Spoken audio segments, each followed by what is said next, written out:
Good afternoon and welcome to today's CPD webinar brought to you by the Recover Compensate Network. My name is Niamh McConville and I'm delighted to be joined by Grant Yuill and Billy Smith, who'll be leading our discussion today on client management and how to harness technology without losing the human touch. Natasha Benson from Digby Brown will be facilitating our discussion today, but before they begin, just a few bits of housekeeping from myself. Today's session will end at approximately 2 p.m. and will conclude with a short Q&A, time permitting. So if you do have any questions throughout the session, please pop them into the chat box or the Q&A box at the bottom of your screen. The webinar will also be available to download after today's session has finished, and I'll now happily pass over to my colleague Natasha to begin today's session. Thank you, Niamh. Welcome everyone to today's webinar, and thank you to Grant and Billy for coming on to speak with us today.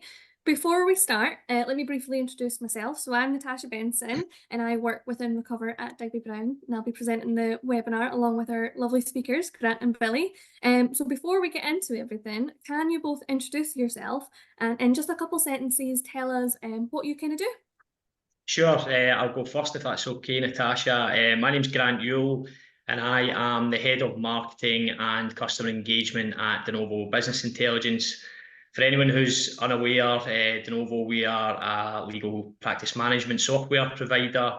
We've been operating in Scotland and the rest of the UK really for nearly about 40 years now. Yeah, we've been working with partners all across the country to really do a lot of what we're planning to talk about today, which is improve their client management through the use of technology. So we've been doing that for a long time. So hopefully I can speak with a bit of authority on how best to do that. Brilliant. Billy, would you like to introduce yourself as well? Thanks, Natasha.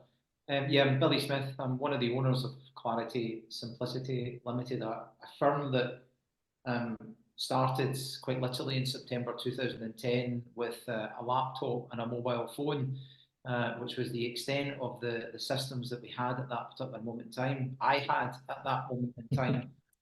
Things have slightly evolved over the past 13 or 14 years. So yeah, looking forward to this. Brilliant. So you want to go into something a wee bit now? Yeah, about Denovo. Yeah, well, not as much about Denovo, to be honest with you, Natasha. It was more just to, I suppose, to kind of preface a little bit about what we're going to touch on today. I think it's quite important to focus on exactly what the title of this session is, which is about technology, but it's also the importance of the human touch. And I think for me, you know, one thing that I really want to get across, and we're trying to do this a lot with our clients. Now, Billy is one of our clients, and he runs his firm fantastically well and manages to combine technology with a fantastic team, and he'll go into that in a bit more detail. But for me, it was looking at where we are in 2024 and the societal norms and the way that they've shifted, and what was once kind of considered unnecessary or almost extravagant. And Billy, you've mentioned a couple of things that were maybe deemed extravagant back in 2010. They've became such an integral part of our daily lives. And a lot of the times what we're trying to do here at Denovo is challenge anyone with not the resistance to technology, because I don't think that really exists anymore. It's more about the resistance to the best type of technology and sort of questioning logic sometimes of anyone who does reject it, but still kind of simultaneously uses things like smartphones, ride-sharing apps like Uber, food delivery platforms, digital boarding passes, you name it. We're surrounded by technological convenience in our personal lives. And yeah, and this is just purely speaking from experience, working with Denovo, and I've been here for about 5 years. Even in 2024, the industry still seems a little bit hesitant to implement similar advancements in technology. And by that, what I mean is there's a lot of technology being used, but I think there's a reluctance in some cases. Obviously, we talk about the fear of change and different things like that, but to advance the technology that they already have. And the question I often ask is why? And I think sometimes it can be around money or potentially resource, but ultimately, you know, the mission of Denovo, for example, is to make lawyers' lives easier, right? That was a mission we set out a while back, and there's so much chat from providers like us about saving time, and I'm just not a big believer in that, in all honesty. I'm much more focused, and I think our business is much more focused on the reallocation of time, because you'll always be busy. You know, anyone who's you know, watching, listening right now, or in the future, will always make themselves busy. And all we're trying to do with these advancements in technology is to allow you to reallocate time so that you can better serve your business. That's really what it's all about. And something to be acutely aware of is that today's consumers across the board, including clients, law firm clients, are not only becoming more empowered by technology, but they have also more options than ever before. And as a result, I say this to a lot of law firm businesses, that there has to be a level of adaptation to what you do, you know, to this kind of new business paradigm. And it's got to be quite fast, because consumer expectations are skyrocketing. They really are. You know, there was a report, and I'm not going to throw many stats out during this, but you know, there was a report recently that suggested that 66% of customers are saying that it takes more than a company to impress them with just like their goods or their services, and it's more about the actual experience they have when they're actually dealing with that business. And this may be a generational thing, which I think we'll touch on as we sort of go through the conversation. But so many businesses now have turned their focus to customer or client experience rather than customer service. And I think that law firm leaders in particular should be poised to really lead that charge, particularly in 2024 and beyond, and kind of orchestrate a game plan that addresses the important aspects of not modern law firms, but modern business. And I think that's the key there. Is it's not necessarily about looking, you know, to the opposite end of the high street to see what others are doing, but to look outside your own world and see what other businesses are doing to really engage with their consumers. And the technology is one part of that. It absolutely helps and assists, but there's another part of it which is, you know, engaging with your team internally. It's absolutely vital. But we're going to touch on that, I think, in a bit more detail. So I just wanted to say a few words just to kind of preface what we're going to talk about as we move forward. Perfect. Thank you very much, Grant.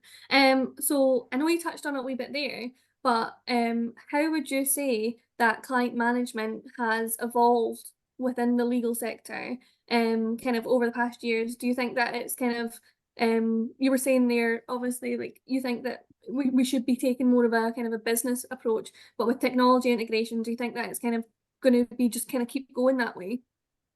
Yeah, I mean, from my point of view, again, I just go back to the reallocation of time, and what we are constantly trying to do within our business is enable as much automation of kind of routine tasks as we possibly can.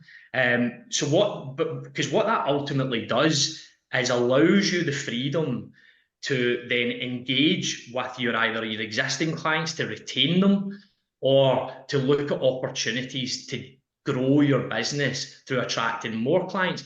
You know, we deal primarily with small to medium-sized firms, right? Don't have huge resource, don't have endless budgets, don't even, you know, marketing budgets, forget about it, you know, don't really exist for a lot of them. So what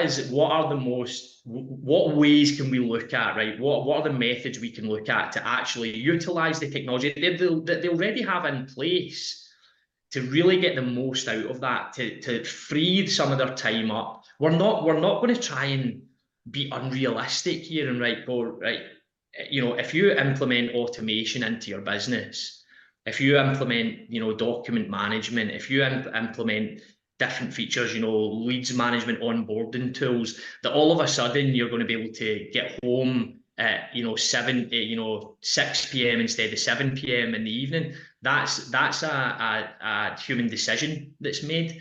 So we're not trying to be unrealistic in what the technology can do, but what it can absolutely do, if used to its full potential, or at least even to 50% of its potential, it can allow you to reallocate the time to grow the business. And, in essence, technology integration has and it continues to revolutionize client management. It's enhancing efficiency, improving communication, and for the most part, improving and increasing client satisfaction. And it's enabling the firms who are actually utilising it to stay competitive in what is an ever-increasing challenging market. So yeah, I think particularly around automation, that's one area that has that's really had an impact, particularly over the last few years, and it's the thing that clients are coming to us, and law firm clients are coming to us about quite consistently now, because it's been thought about. Perfect. That was really insightful. So on to you now, Billy. It would be really nice to know kind of what challenges were faced by Clarity Simplicity when it came to client onboarding and communication before switching to Denovo, and then why you also decided to make that change. Sure, no problem. So in order to pre-frame the answer, there have been a number of developments. I referred earlier on, Natasha, to 2010 laptop, mobile phone. Yep. And I've no intentions of boring everyone with going through the various evolutions of technology over the past 14 years. But there was a very significant change that had to happen several years ago. Now, I think it's important that we pick up on what Grant said earlier on, insofar as this being a business discussion as opposed to a lawyer's discussion. I'm a fundamental believer that a law firm, first and foremost, is a business before it becomes a legal practice. And so therefore, business for me is very, very straightforward. It's all about business getting and business doing. So marketing and operations, if you want to put it in another way. So let's focus on marketing, and marketing is where the answer lies to your question. Prior to going to Denovo, we were using another system supplier. And despite numerous requests to build a platform that would give us incredible data that we needed as a business, insofar as our marketing was concerned, and I think it's important that I mention client journey at this point. It's important that we understand where the client's journey starts and where the client's journey ends. And if the client's journey starts at a point that we don't even know the client, where they are literally surfing the web, for example, for the lawyer that they're after, then we needed a system that would feed us back information that tells us that the client was looking for us. We didn't have that system. We now have that system.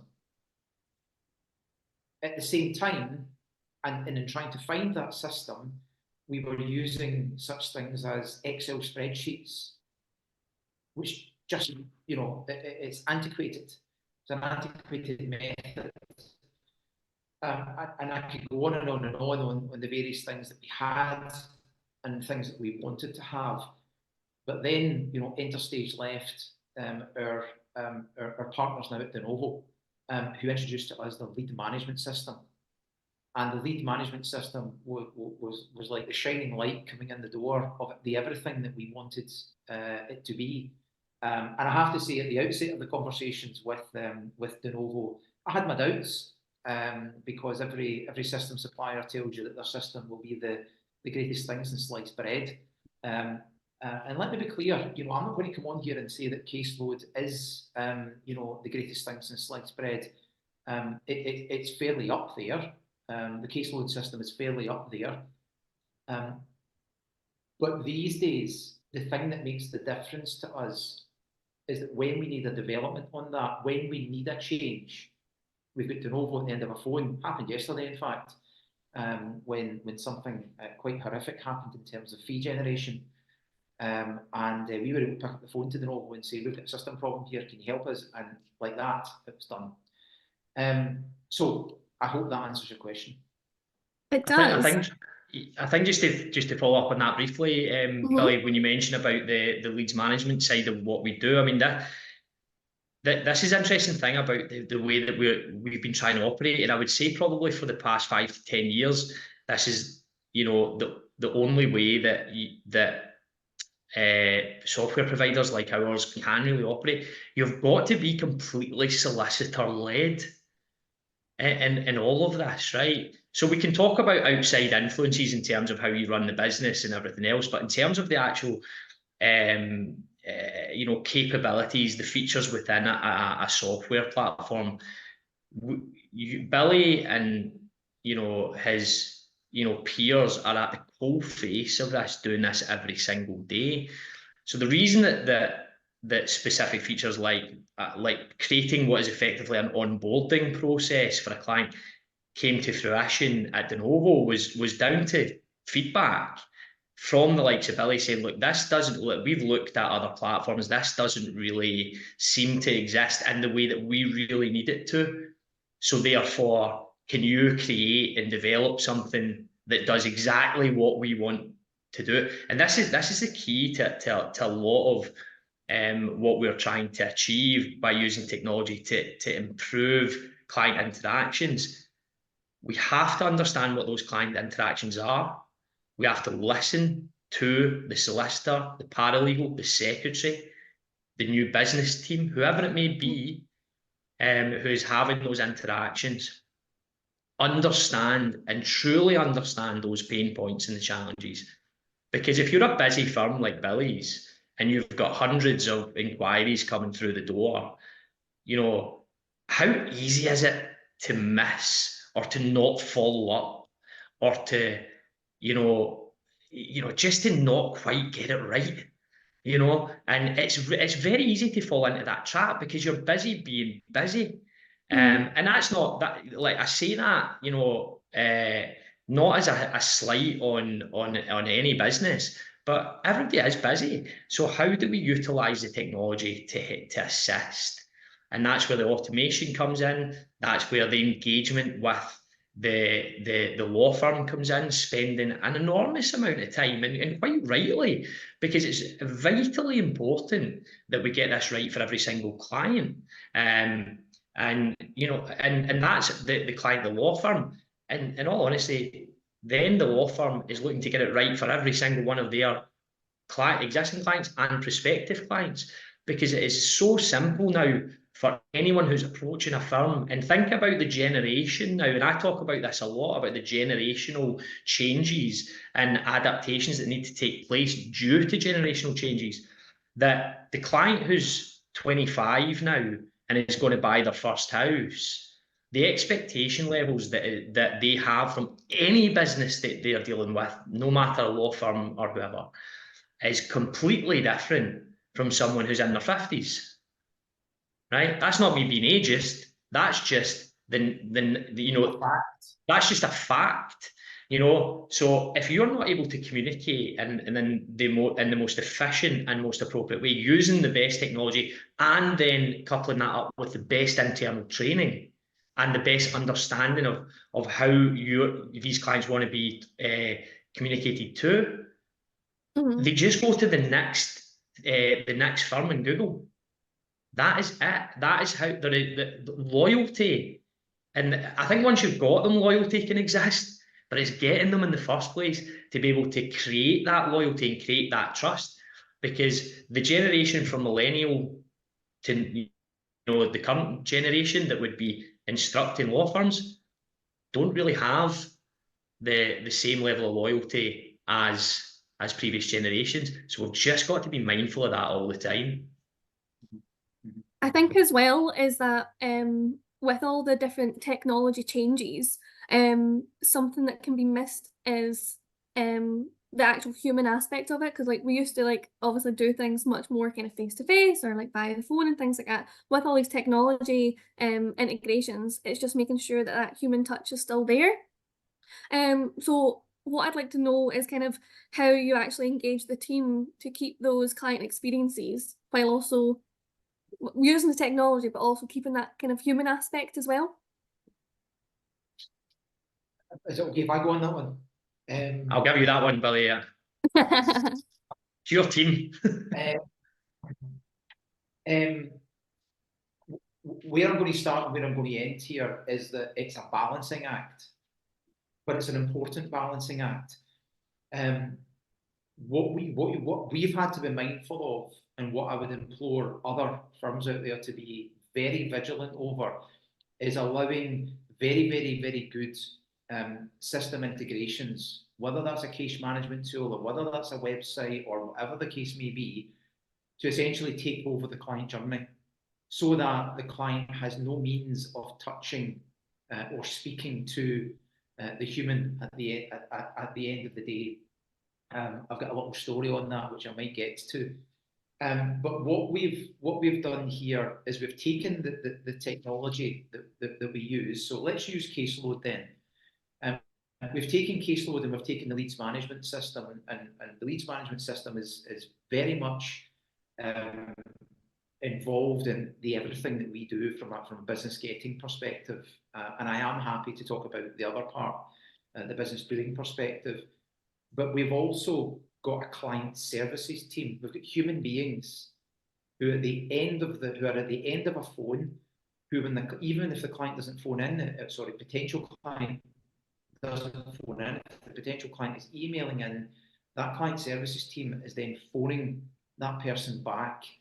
And I am at pains to say to people, hence the story that I'm about to tell, that actually speaking to people, actually getting face to face with people, is actually where business is done. And don't expect a system to make business for you, because it won't. It just won't. And so that then leads me to my little story, which still embarrasses the staff to this very day, where I was getting sick to the back teeth of clients not being invited into the office, clients being invited to have a telephone call, clients being invited to have one of these calls. And I'm going to use Grant as an example here in just a moment or two. So irritated I was with the lack of human interaction, face-to-face human interaction in offices, that I set up a Zoom call where I was wearing for what it's worth, I was wearing my shirt, my tie, and my waistcoat, and I was down in the basement of the office, and the client and the staff didn't know I was there. This was a staff thing. It's a staff training day. The staff didn't know that I was wearing my pajamas as trousers. The staff didn't know I was wearing my slippers. And they didn't know that until I walked into the office that they were all gathered in. And, there was a amount of disgust, I have to tell you, that I just walked in, half dressed for work, half dressed in my jammies. But the point is, without the human interaction, without the face-to-face human interaction, how do you know what your client is doing? How do you know what they're actually dressed like? For example, do we know here, whether actually I may be dressed in a pair of pajamas as it is at the moment in this Zoom call? We don't know. I'm sure Grant will show us his legs very, very shortly. I thought that might come up. I'll spare everyone my spindly legs. But the point is that there's a balancing act, and you've got to be very, very mindful of it. And I've seen and I have experienced certain firms out there who have got fantastic systems in play, but the client can't actually contact them because the system gets in the way of it. Hopefully that's helpful. Yeah, no, really helpful. Grant, do you have anything kind of on that as well? Yeah, I mean, I think for me, I kind of go back to, I think from my background, I'm very much focused on the actual experience. I before my time here, I worked for a kind of global brand who are very much focused on client experience. So it's a big passion of mine, and I've been trying to bring it sort of into the conversations that I've been having sort of within the kind of legal community for a number of years now. But I think if everyone really appreciates that you've got to really understand that the technology is not going to do all the work. I mean, and that's coming from someone who's working for a technology company, right? I'm not in any way going to oversell what our system, our caseload system can do. It absolutely requires that. But I suppose, one thing that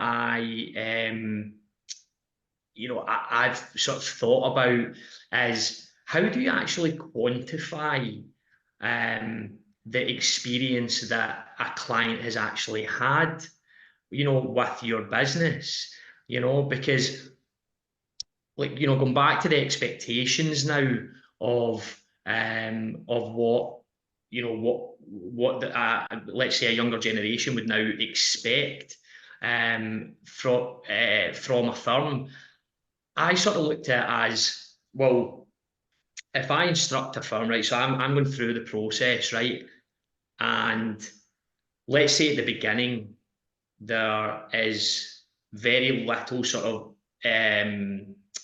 not a great, there's maybe not a lot of technology that is sort of on show, let's say, with that initial interaction. Now, as I go through, let's say I'm going through a conveyancing, just going through the conveyancing process from start to finish, right? When I get to the end of that process now and I get my house, right? Am I going to be fully pleased with the experience that I've had if the journey from getting from A to Z has actually been quite frustrating? Because there has been perhaps a lack of communication, or there has been, the chasing up of the phone calls. So how do I quantify the success, or how would I review the firm? Would I be saying, yeah, it's great because I got the result that I wanted, right? I got the house, but actually the process to get there, I'm sort of limping away from the experience that I've had with the firm because of the lack of comms, the perhaps lack of transparency around fees, whatever it may be. There's multiple areas that could affect that. And what the technology is trying to do is trying to get us from point A to point Z in the most efficient way possible.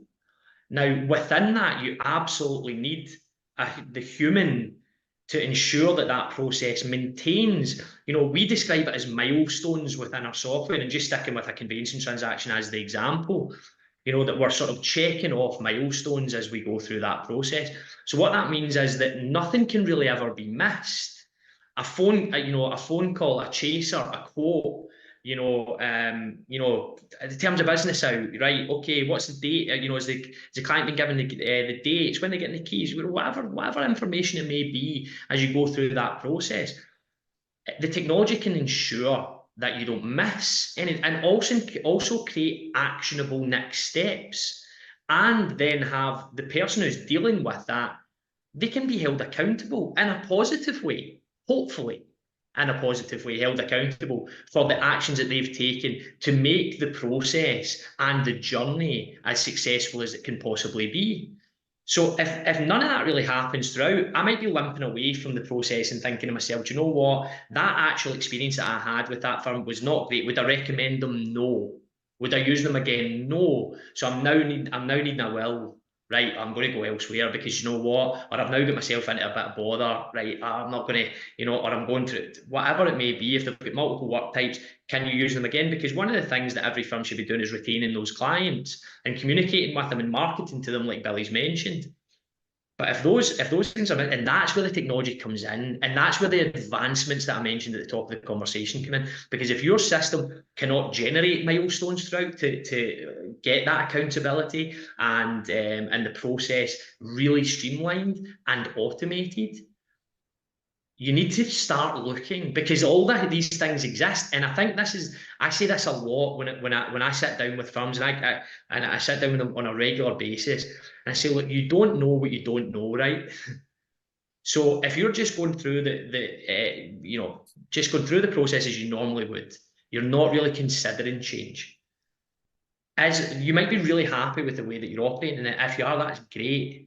But if you are still finding that there's challenges, if you're still, sort of drowning under paper files in 2024, and fill in the blank, you really need to look at, the overall business and the operating system that you're using, because ultimately, no matter what you do, the improvement is always going to affect the client in some way. Even if it's indirectly, there might be some, like you talk about the inclusion of something like electronic signature, right? You might go, well, that's great for us, because we get signed documents sent back to us quicker, but it's also really, really convenient for the client, and that's such a subtle, small feature, if you like, that you can introduce into your business that's completely compliant, that allows you to to pass over the convenience to the client. And there's so many firms not doing it. So again, it's about looking at the technology you're using now, and then looking at how can I elevate that to another level to really start operating in a different way. And we're not saying it's going to change your world. We need to get away from the thinking that. Billy's quite rightly said that. I'm not expecting Billy to come on and say that our software is a be-all and end-all and it's completely transformed the way he works. It will have transformed areas of his practice, but there is so much of that is reliant on people, as well as feedback to us around how the software is actually working in real time. So that's what I would add to that. Natasha, at the risk of kind of throwing a question almost kind of your way, and go back to the balancing act. That I suspect at Digby Brown, for example, that when I am potentially about to make a claim for an injury, that there will be different ways of Digby Brown communicating with me if I am 25 years of age versus someone who's maybe 75 years of age. People at different ages, talking about the generational differences, want to be talked to in different ways. And I think it's important that if we're going to acknowledge that there are generational desires on communication, that although we've implemented these systems, it cannot and must never be a system which is one size fits all. That system has got to be able to adapt itself. And the people who are controlling the system have got to be able to adapt themselves to what the client needs and wants. What the communication levels of a client at 25 are going to be is going to be different from a client at 75. And your system has got to be able to accommodate that. Yeah, no, I think that's very valid points that you've kind of brought up there. And I think it's really insightful into making sure that I know that for me, it's a lot of talk about technology and whether actually technology is just going to replace anyone and replace this human touch and stuff like that. And I think it's really important and really good to hear that obviously we can implement technology in certain areas, but at the end of the day, the kind of human touch, the human interaction is really important. There's too much expertise required within the legal field for it to completely replace it. It's never going to happen. Anyone who thinks it is reading the wrong information on LinkedIn. It really isn't. Look at the conversations that are happening around about AI at the moment. There's absolutely and the confusion around it, and also the fear around it. Something like ChatGPT, for example, is great for content creation, right? But it's not a lawyer, and it's never going to be that. Now, look, I can't speak for what's going to happen in 5 to 10 years' time, but there is an absolute necessity for human interaction. And in all honesty, like, as much as I talk about automation, and we do talk about this a lot, particularly over the last few years, there's still buttons to be pressed, and there's, you know, within systems, even if you've set up workflows and any other sort of measures to try and increase your efficiency, it still requires people to actually make the software or the technology work. But what it does do is allow you to reallocate those people. In most cases, anyone who's using these systems more than, say, 10%, which is, you know, there's a lot more of those firms out there now who are starting to engage and utilize you know, what these systems are actually built for, which is to take the work that you do right now and sort of mirror it within the system, but reduce down the steps that you take to actually get to the end result. That's really it in a nutshell. You know, I'm very much oversimplifying it, but you know, in terms of from the law firm's perspective, that's what they're coming to us to try and do. They're going, this takes us X amount of time. How can we reduce that down? Right, we will show you specific features within the software that are related to what you do, and then you explain to us how you do that currently. And then we have a back and forth, and we try and get the system.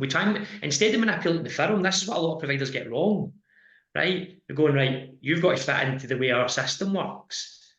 Well, that's not the way we do. The opposite way, or at least we try to, which is go, right, well, let's try and manipulate the system so it fits into the way you work, but also for the firm to be open to new ways of working. Because the difference with us, and I say this a lot, I've got a brother who runs a law firm, and I say this to him quite a lot. I say, look, you have, for a particular amount of time, been working in the same way. If you are open to have the conversation, if you're open to looking at other ways to do it, then it makes the conversation with businesses like ours a lot better. And then what you've got to do is, once those changes are put in place, is then about getting buy-in from the team as well to actually deliver on the you know, the new changes that have been made. But there's got to be a barrier that's sort of brought down slightly to allow us to have those conversations, at least to try and change some things in the business. But we are so guided by the way that firms work that, for the most part, it's them saying to us, this is what we do, we don't really want to change it, so can you make this quicker? You know, we did it with the executory process recently, for example. You know, we worked tirelessly with executory solicitors from all around the country to find ways to improve the communication with our clients through that process, to improve the overall process itself. It's so paper heavy. And what we've managed to do is accomplish a platform within our software that allows us to go through that process in in less time, but a phenomenal saving in time, or a recent reallocation of time, should I say. Yeah, no, I think it's so interesting kind of how we're kind of going forward with making sure that everything's nice and balanced and everything. But what I want to do is I want to go back, you've touched on that you don't like to look at the law firm as a firm, you like to look at it as a business. And you had also said, Grant, that you in a previous role came from a kind of different industry. Yeah. Why is exploring solutions from other industries important for law firms, and how can you use those insights and apply them within the legal context? Like, it would be really interesting to see what that connection is. Yeah, well, I think if we're focusing primarily on client communication and that initial sort of interaction that you're having with a client, you know, the expectation now is instant gratification, right? So the expectation is instantaneous, you know, interaction with any business. There is no waiting anymore. And I always throw example out. So there was this was in London last year. The Amazon had so they had basically stated that their record click to delivery for food from delivery to the door in London was 6 minutes, right? Which I you know, my next Google search after this was like Amazon plus time travel, right? I'm going, that's ridiculous. Yeah, I think they've got a new bit of technology there to do that. Yeah, exactly. But my point in this, right, is that now the customer that's most likely receiving that order, right, is probably a millennial or Gen Z, like we've mentioned, right? So their expectation now is that, right? Their expectation is now 6 minutes, right? So when next month they go and do it again and it's 30 minutes, if it ever will be, right, are they going to be happy? Maybe, but they're probably not going to be over the moon because the expectation in the bar has been set, right? So everyone in the legal profession, particularly see over these next 2, 3 to 5 years, they really need to recognise is that the competition extends further than the new firm who's set up in the opposite end of the high street. It really, really has. When it comes not in relation to legal work, of course, but in terms of actual business operations and the expectation level, your competitors are Amazon, it's Uber, because of the constant updates that you get using these platforms, and that's where the expectation lies, right? So if someone calls to speak to a fee earner, right, how long is it acceptable for them to wait for a response, right? So they're going in their head, they're going food, 6 minutes, returned call, don't know, right? Could be very quick if you've trained your team well and you've got good processes in place. Billy will say he does, I'm sure, and I'm aware that he does. But you know, if we look at some figures, right, that were released again, like last year, like fewer than 10% of prospective clients who call a firm actually get to speak to a lawyer, right?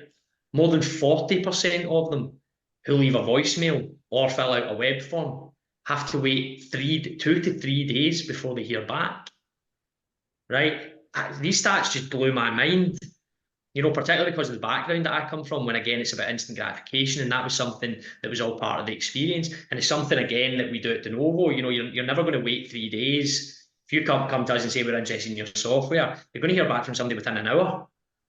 You know, and that's going to be a human you're going to hear back from. It's not going to be an email you're going to get. You know, so I think in short, like most law firms have not really put the focus, and I think it's maybe the wording, you know, this customer experience. Billy's mentioned customer journey, you know, but it's absolutely got to be the forefront of your mind as we move towards, you know, the next 5 to 10 years. I mean, it's here now. It's now, it exists, and the expectation is here. But as we move forward, it's just going to get even more and more important. You know, so who are we trying to get? Who are we getting inspired by here? You know, we can look to firms who are doing it really, really well, and we can get inspiration from there.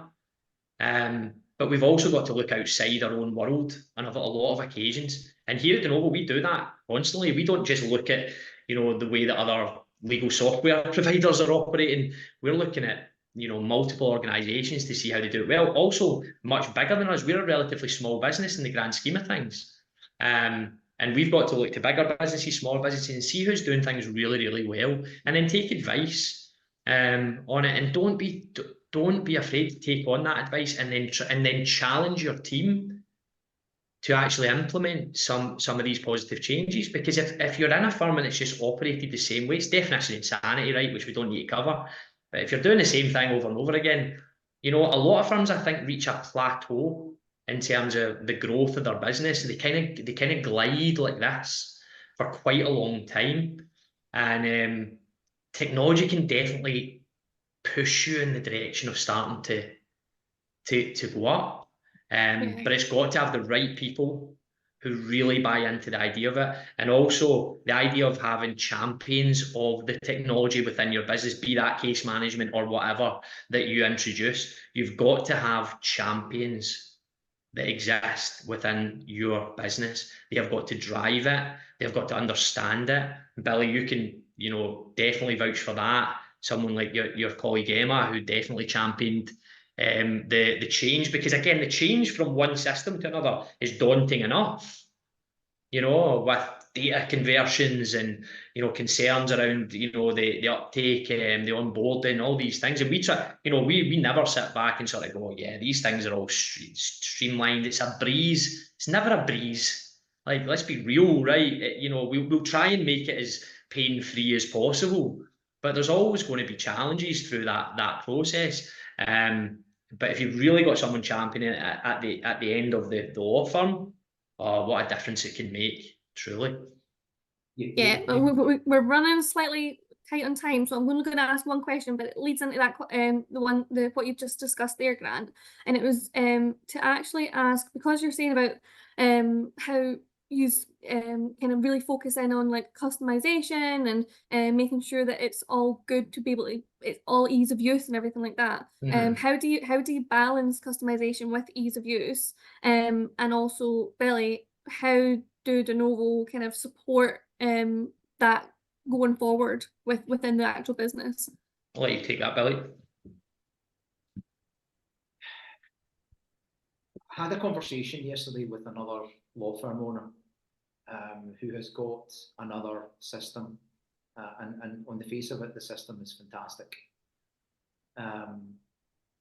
But there's a fundamental failing in that system, and it's when that law firm owner or a member of his staff requires something to be changed in that system, it's taking an infinite amount of time for this particular system supplier to actually do something about it, if they're ever going to do something about it.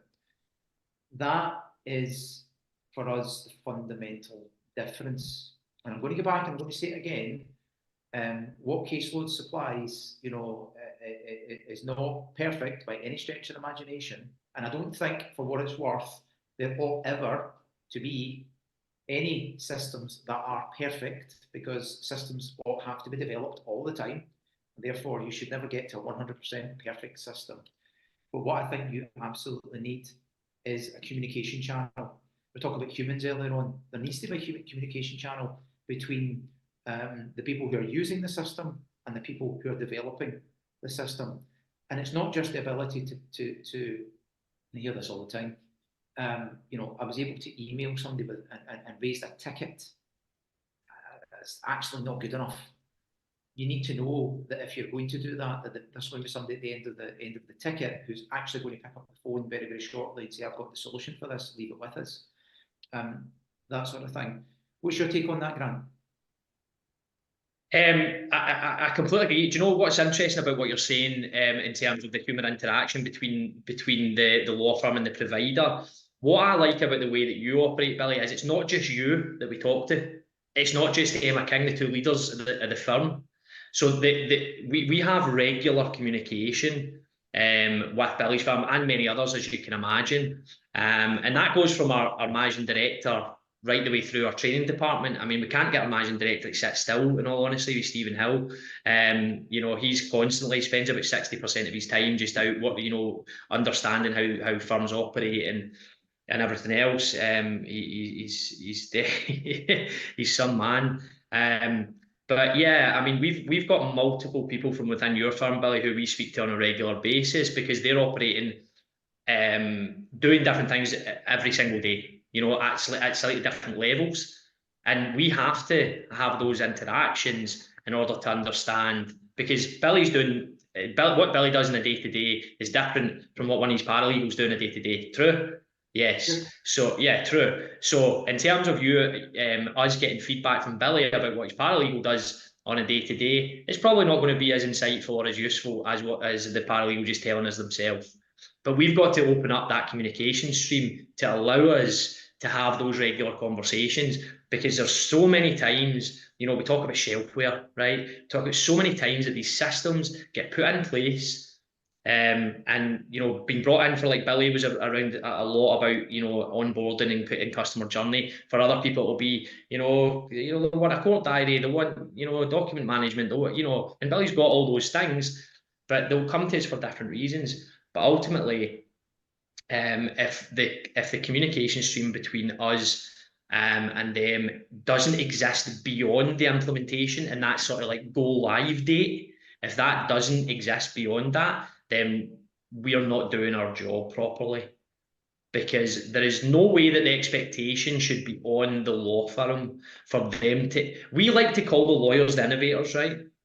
But we mean that sort of, we're tongue in our cheek a little bit. So we're sort of saying, right, the lawyers are the innovators because they're the ones who are telling us what they want, right? Ultimately, our development department are the ones who go away and they try and work out how to create those efficiencies. But we cannot deliver on what that firm wants, because after a month, after 2 months, after 6 months, after a year, after 2 years, or however many years going forward, the challenges or the advancements that I mentioned at the top of the conversation change, and you've got to be in communication to allow the firm to talk about the new challenges that they face and how we can support, or to look at what they're doing now and ask us and us to be able to communicate with them, engage with them about the advancements that now exist, because you don't know what you don't know, and law firms are too busy to really be considering this sort of thing on a regular basis. It is as much down to us to communicate with them as it is them to communicate with us. And it's got to be a true partnership. That's the key. And we are striving constantly to create partnerships with firms, not just to be a provider of a software platform. And that's been a goal. Look, will we ever get it perfect? Kind of like the system? Probably not. But I'll tell you something, we'll strive for it, and we'll do everything that we possibly can to assist and achieve our mission, which is just to make our lives easier. Natasha, if I may, and I'm very, very conscious that your time is running out here, and there is a point I'm keen to make, and I'm looking at the participants, and I don't think any one of the participants that's listening to this forms this particular category, but let it be said, if anyone is considering changing or implementing technology into their firm, Grant said it previously, and I want to expand on it because it's vital. It's the point. If you forget everything else that we spoke about today, then please don't forget this. It's important. No, it's not important. It's vital that you get a champion at your firm. Someone who is not just a champion, but who is a leader. Someone who within the firm people look up to, respect, admire, and they are prepared to follow. In our firm, that person was Emma King. And the implementation project of, take for example, caseload, because there are other systems that we use, but the implementation project of Denovo was over a prolonged period of time. Not just in the lead up to the integration, which happened in May 2021, but after it as well. And I see so many, or I hear of so many law firms out there who, when they're wanting to try something new in terms of systems or integrations or otherwise, and with the greatest of respect, it's left to the secretary. That's not good enough. And if you want to fail, do that. It won't work, and you're not giving the system the best airtime that it requires in order to be the everything that it can possibly be for you. I've made my point. Thank you both for what I'm sure everyone will agree was a really insightful discussion, and what completely opened my eyes to a lot of things as well. And I'm sure everyone will have many things that they can take away from today's webinar. I think we have maybe time for one question. Niamh, do we have time for one question? Yes, I believe we do, if you're happy for me to go ahead. Yes, happy for you to go ahead. So Grant and Billy, you can kind of speak to this, but someone has gone back to your statistic from earlier, Grant, of 66% of customers are saying it takes more for a company to impress them. So this question asks, you touched on opportunities to reach new clients through your system. What ways can we do this? Through the system? Yes. The system is about the management of communication. There's no doubt about that.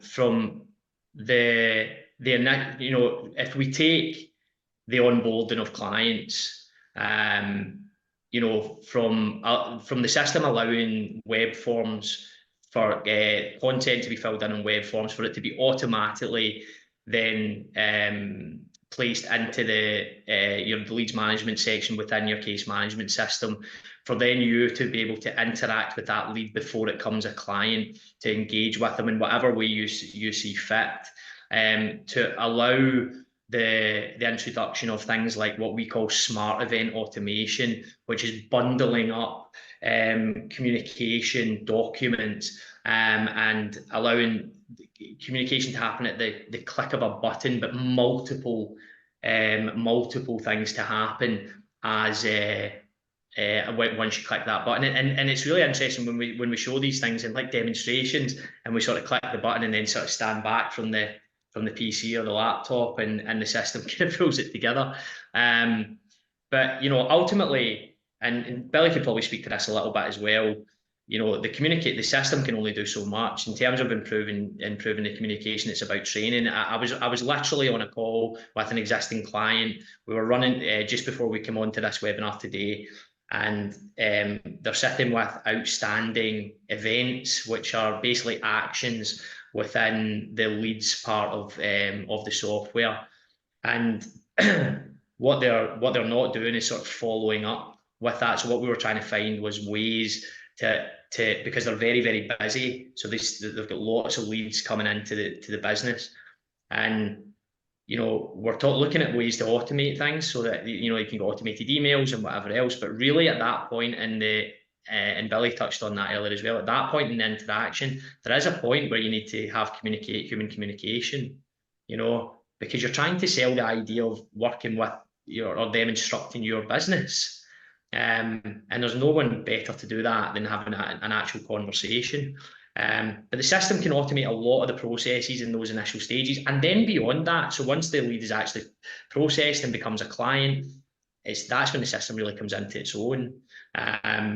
But yeah, in terms of the actual management of that, that's the internal training in terms of ensuring that your team understand how to utilize the system properly, and then ensure that they have accountability for the communication as well.